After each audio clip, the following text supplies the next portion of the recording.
Failing to believe and sexual abuse child has heavy consequences for the child and their future. Childhood should be carefree playing, not living a nightmare in darkness. It shouldn't hurt to be a child. Fight back and change the life of your abuser by breaking your silence. Hey guys, welcome back to my channel. Any sexual activity with a child by an adult or another child is sexual abuse. It causes physical and emotional pain. It has a long-term effects, and it's a crime. It's a crime. Too many times, the abuser is someone that the child knows and trusts, whether it's a family member or someone living in the child's home. 5 easiest signs. When the child tells you, believe them. They may be suffering from depression or anxiety.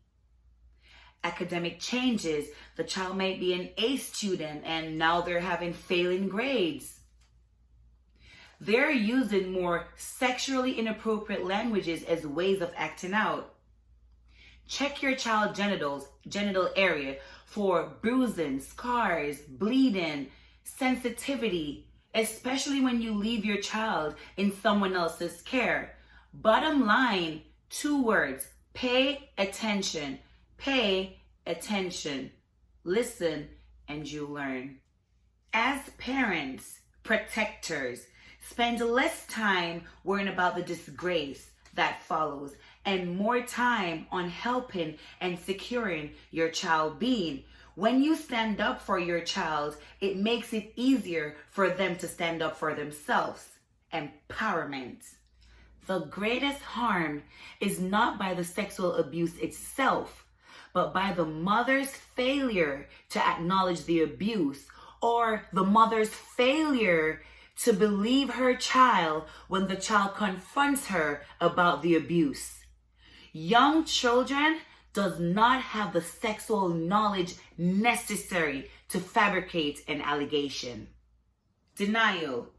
Denial hinders a mother's capacity to acknowledge or even consciously know that such abuse is occurring.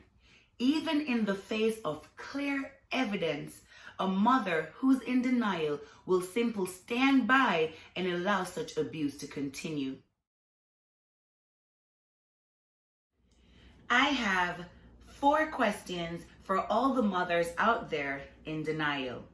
Question 1. Why did you not believe your child?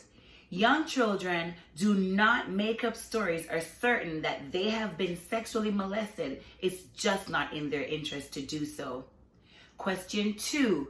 Why was this not handled with a sense of care and urgency? Question 3.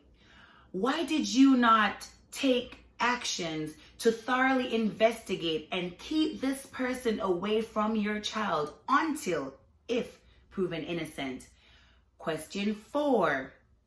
Why is this person of so much more importance than your child so that you think it's okay to keep endangering your child? Bottom line, 1 word. Why?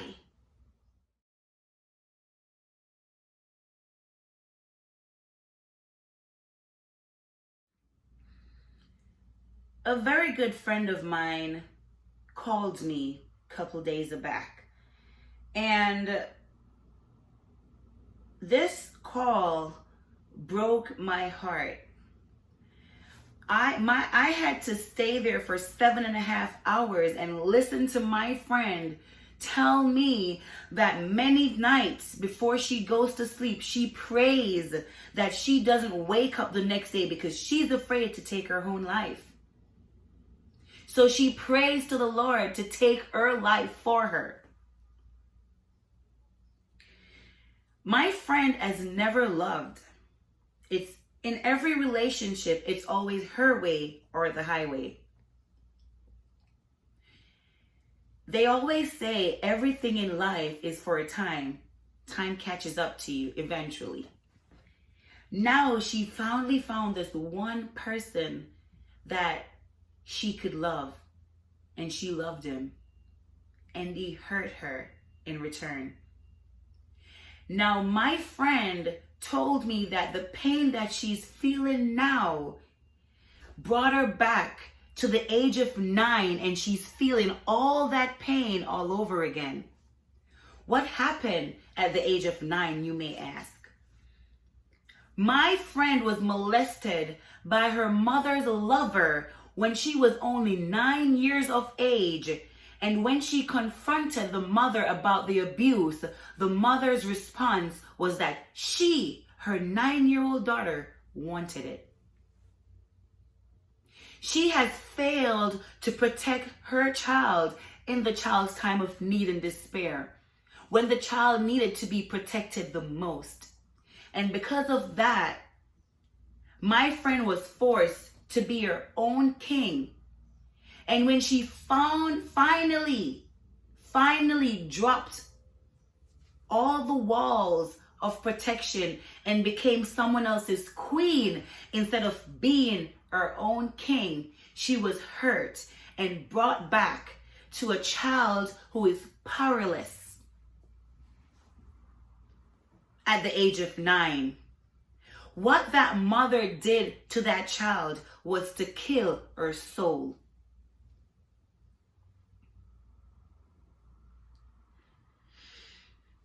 I had to be on one end of the line. I was afraid to end the call because my friend was telling me that she didn't want to wake up. And to top it all off, her exact words was, "It's not like anyone would care. No one would miss me." It shattered my heart in pieces. And I remember saying to my friend that, "I love you. I would miss you. You're a dear friend to me and you mean a lot." And her reply was, "I know. That's why I'm reaching out to you now."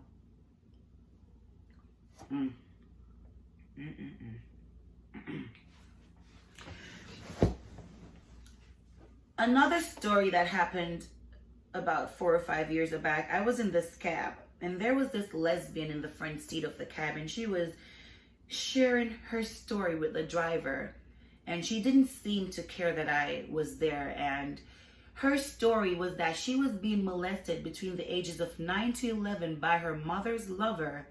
And when she confronted the mother of the abuse, the mother ignored her. And the reason for this was because this guy was the provider for the household. She ran away at the age of 11, and she told me that her only regret in running away was leaving her little sister behind, because she now knows that the abuse will be passed down to her little sister because she's now gone. She has never laid with a man since. She does not want to lay with the guy since. The only guy she's ever laid with was her stepdad, who molested her. Wow. Oh my gosh.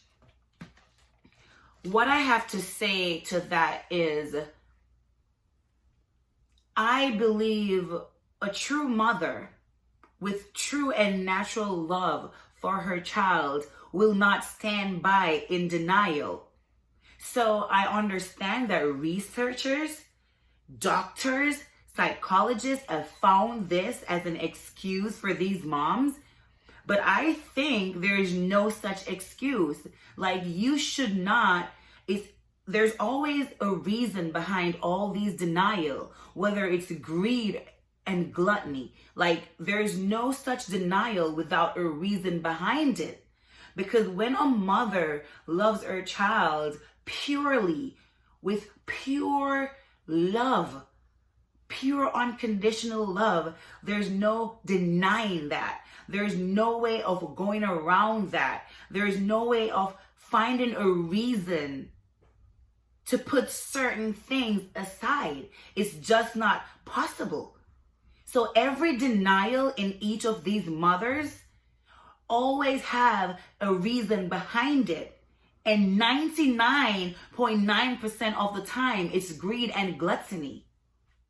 The biggest disappointment in life are fathers who sexually abuse their own children. Tomorrow is too late. Stand up for children today.